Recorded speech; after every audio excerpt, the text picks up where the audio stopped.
लाखों की संख्या में वोटों का बढ़ना और चुनाव आयोग की तरफ से चुप्पी साध लेना, उस पर सफाई न देना कई तरह के सवालों को जन्म दे रहा है। लोगों के समझ में न आना अलग बात है, लेकिन पूर्व मुख्य चुनाव आयुक्त के समझ में भी न आना ये सबसे ज्यादा संदेह पैदा करता है, क्योंकि रियल टाइम डेटा भी कई दिनों की देरी के बाद जारी किया जा रहा है। जैसे पहला चरण 19 अप्रैल को हुआ, इस दिन 60% वोटिंग हुई, लेकिन इस चरण का फाइनल डेटा 30 अप्रैल को यानी कि 11 दिन में चुनाव आयोग ने जारी किया। तब 60% से बढ़कर 66.1% वोटों की संख्या हो गई, यानी कि करीब 6% वोटों की संख्या बढ़ी। दूसरे चरण का मतदान 26 अप्रैल को हुआ, इस दिन 61% मतदान हुआ, लेकिन जब 30 अप्रैल को फाइनल डेटा सामने आया तो उसमें 66.7% वोटों की संख्या बताई गई, यानी कि करीब 6% वोटों की संख्या बढ़ी।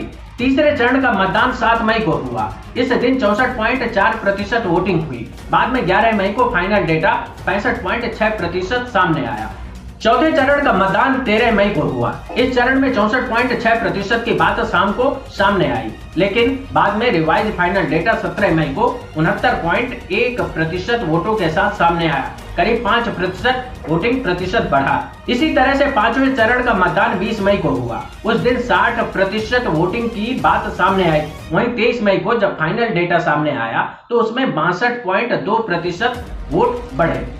इन आंकड़ों में पहला, दूसरा और चौथे चरण के मतदान के फाइनल आंकड़ों में सबसे ज्यादा बदलाव देखने को मिलता है, क्योंकि 5 से 6% वोट बढ़े। यही सबसे ज्यादा चौंकाने वाला है।